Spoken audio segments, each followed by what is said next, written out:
Alegria é característica da santidade. Papa Francisco, na carta Gaudete et exultate, alegrai-vos e exultai, nos convida mesmo a olhar para os santos como a expressão mais linda da Igreja. Um chamado que, como diz o Papa, é para cada um de nós e se dirige também a ti. Sede santos, porque eu sou santo, como lemos em Levítico 11:45 e na primeira carta de Pedro 1, versículo 16. E por isso o Papa nos convida nesse dia a não olhar apenas aos grandes santos que conhecemos, mas ao santo da porta do lado, aquela santidade escondida, a santidade daquela multidão de que nos fala a primeira leitura do Apocalipse, uma multidão que não dá para contar e que clama: a salvação pertence ao nosso Deus que está sentado no trono e ao Cordeiro.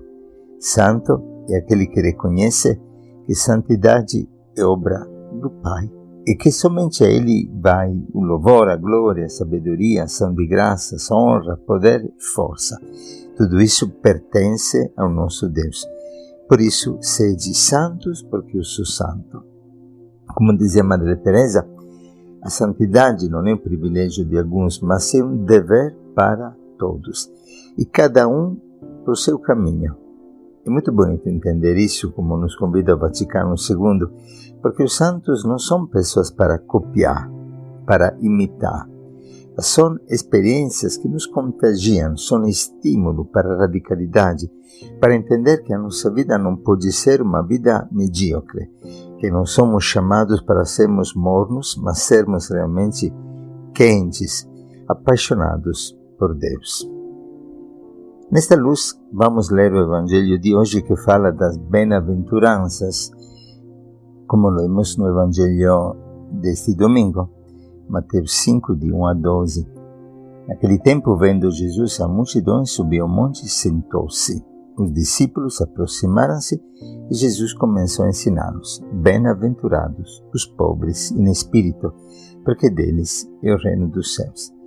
E assim Jesus começa a falar das bem-aventuranças, a proclamar as bem-aventuranças.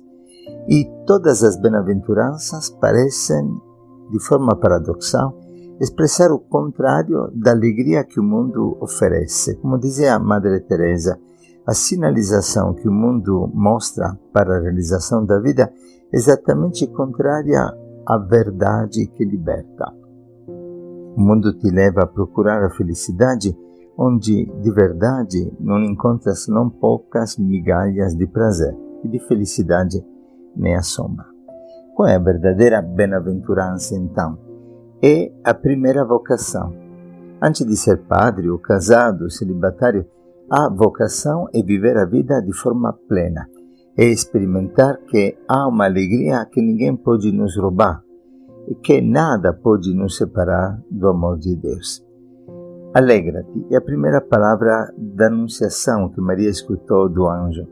Alegrar-se significa entender que em qualquer circunstância, mesmo aquelas aparentemente doloridas, como a situação daqueles que choram, ou que são perseguidos, ou que são pobres, nós podemos experimentar que há um kairos, quer dizer, há uma graça. É muito bonito descobrir que na Anunciação, por exemplo, se usam três termos: caire, caris e curios, que significa alegra-te, caire, caris, cheia de graça, graça, curios, o Senhor é contigo. Qual é a verdadeira origem, fonte da nossa alegria?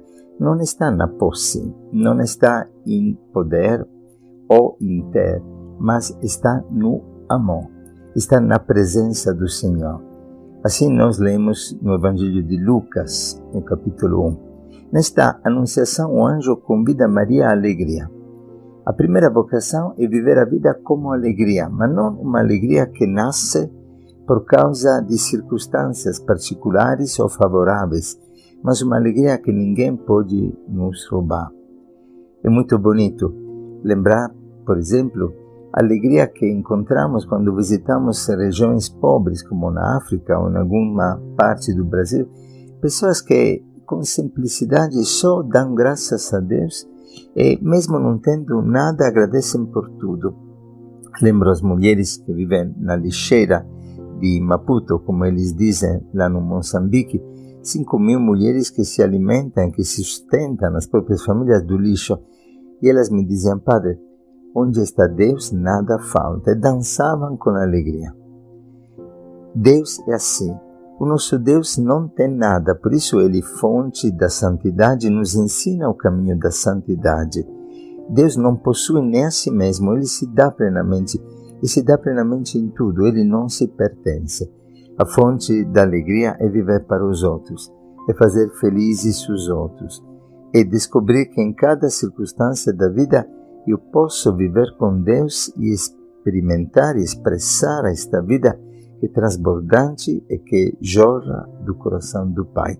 Talvez por isso o coração das bem-aventuranças está mesmo na bem-aventurança dos misericordiosos, porque alcançarão misericórdia. Está no centro deste Evangelho. E misericórdia nada mais é do que ter o coração vazio de nós mesmos e repleto de compaixão, repleto da miséria do outro, capaz de acolher o sofrimento dos irmãos. É a misericórdia, a fonte da vida. E como dizia Jesus para Santa Faustina, o mundo não encontrará paz até que não se volverá a sua misericórdia. Quantas vezes nos leprosários que visitei aqui no Brasil, encontrei no meio de irmãos com ancianias e pessoas repletas de alegria e de vida. A verdadeira vocação é viver a vida em plenitude, é saber transformar a dor em amor, é saber viver a perseguição como oportunidade de purificação, a incompreensão como oportunidade para exercer a misericórdia. O santo é aquele que até reconhece no homem que o persegue o maior benfeitor, no seu inimigo aquele que o ensina para aprender a escola do amor, a capacidade de amar como Deus ama. E quem ama sempre está na alegria. A finalidade da nossa vida está no amor. Do amor nascemos, no amor vivemos e para o amor nós vamos ao encontro de uma vida que não morre. Entra uma verdade maravilhosa. A santidade não é fruto do nosso esforço. A santidade é obra de Deus. É interessante ver que todos os verbos das bem-aventuranças são verbos passivos. Deles é o reino dos céus. Serão consolados, possuirão a terra, serão saciados, alcançarão misericórdia, verão a Deus e assim por diante. Quer dizer, nós não temos que olhar a santidade como fosse uma posse do santo, a santidade de Padre Pio, por exemplo, ou de Santa Teresinha, ou de Madre Teresa de Calcutá. Não. Eu vejo a obra do santo, mas não para dizer como ele é legal, como ele é capaz, olha que esforço, olha que sacrifício. Não, como diz a palavra de Deus, vendo vossas obras, glorifiquem o Pai que está no céu. Todo santo é um pecador perdoado. É lindo aquilo que escutamos muitas vezes pelo Papa Francisco. Ele diz: todo santo tem um passado e todo pecador tem um futuro. A verdadeira santidade é deixar Deus agir na nossa vida e descobrir, como oramos na segunda oração eucarística, que Ele, o Pai, é verdadeiramente santo e fonte de toda santidade. Olhando para o Senhor, escutando o Senhor, nós encontramos o caminho da verdadeira realização. Santo Ignácio diz que na vida espiritual existem dois exércitos. O exército do Senhor. Quando o Senhor diz: ide para o mundo todo, ensinai a todas as criaturas a santa doutrina, a pobreza e o serviço. O restante é consequência disto. E a partir disso, experimentamos o paraíso. E os demônios, em vez, são enviados pelo chefe dos demônios para toda a terra, para todo homem, e diziam, na visão de Santo Ignácio: ensinem a todas as pessoas e ide para o mundo inteiro para que busquem riqueza, honra e poder. E o restante, o inferno, será apenas consequência disto. E finalmente, uma última reflexão importantíssima. A santidade consiste no estar com Cristo. Não é por acaso que o Evangelho começa dizendo que Jesus, vendo as multidões, subiu ao monte e sentou-se. A alegria da santidade consiste no fato de sermos discípulos de Cristo. Quando os discípulos se aproximam de Jesus, ele começa a ensiná-los e diz: bem-aventurados os pobres, os aflitos, os mansos, os que têm fome e assim por diante.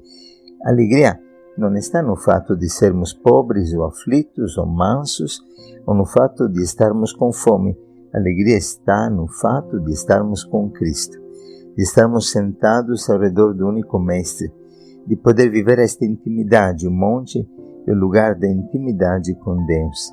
Estar com Ele e ouvi-lo, por isso Ele começou a ensinar. Ele é santo. Kadosh, em hebraico, significa separado. Vivermos intimamente unidos a Cristo, separados por Ele, capazes de ouvir a sua palavra. Não é importante ser forte na vida, é importante estar com o forte. Por isso que o Senhor ensinou a São Paulo no momento de extrema fragilidade, quando ele experimentava a presença de um espinho na carne: para você, disse o Senhor, é suficiente a minha graça, pois a força se cumpre na fraqueza. Quando sou fraco, disse então Paulo, então que sou forte. Não é importante sermos fortes, é deixar a força de Cristo viver através da nossa debilidade. Sermos separados, kadosh, santos, significa sermos unidos a Cristo. E belíssimo aquilo que disse o Papa Bento numa reflexão, um dia em que celebrava a ordenação sacerdotais de padres em Roma, dizia: é descendo com Cristo que alcançamos a altura de Deus. Esta separação que o Senhor nos ensina é um descer. Deixar Cristo viver em nós significa sofrer com quem sofre, alegrar-se com quem está na alegria. Significa realmente ir ao encontro daqueles que estão perdidos, das ovelhas perdidas da casa de Israel. Significa descer lá onde o Senhor está abandonado, rejeitado, para manifestar a misericórdia do Pai, pois é nesta misericórdia que se manifesta a plenitude do amor de Deus, para que os homens, vendo as nossas obras, glorifiquem o Pai que está no céu. Terminando esta reflexão, queria convidar todos a ver aquele belíssimo filme da vida de São Felipe Neri.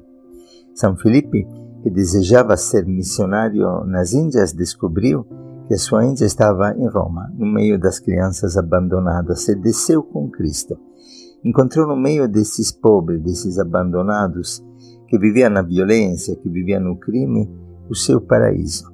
Ele que cantava no filme: eu prefiro o paraíso. Descer com Cristo para alcançar a altura de Deus. Não é por acaso que no Pentecoste de 1544, Felipe viu lá do sacrário uma bola de fogo que saía, entrou no seu peito e fez estourar o seu coração. Quando foi feita a autópsia do corpo de São Felipe, se encontraram algumas costelas quebradas, o coração dilatado, e todo mundo sentia, ao aproximar-se de Felipe, um fogo, um calor muito grande. Pessoas eram até curadas, apenas abraçando Felipe, o homem que deixava o amor de Cristo viver no seu peito, um amor que o levava a descer no meio dos pobres, porque ele descobriu o segredo da verdadeira felicidade. Paraíso, paraíso, eu prefiro o paraíso. Seja assim a nossa vida, uma vida que busca o alto, descendo aí, onde os homens precisam do nosso amor, da nossa compaixão em Cristo. Que o Senhor te abençoe e te guarde, e que juntos possamos nesse domingo cantar: paraíso, paraíso, eu prefiro o paraíso.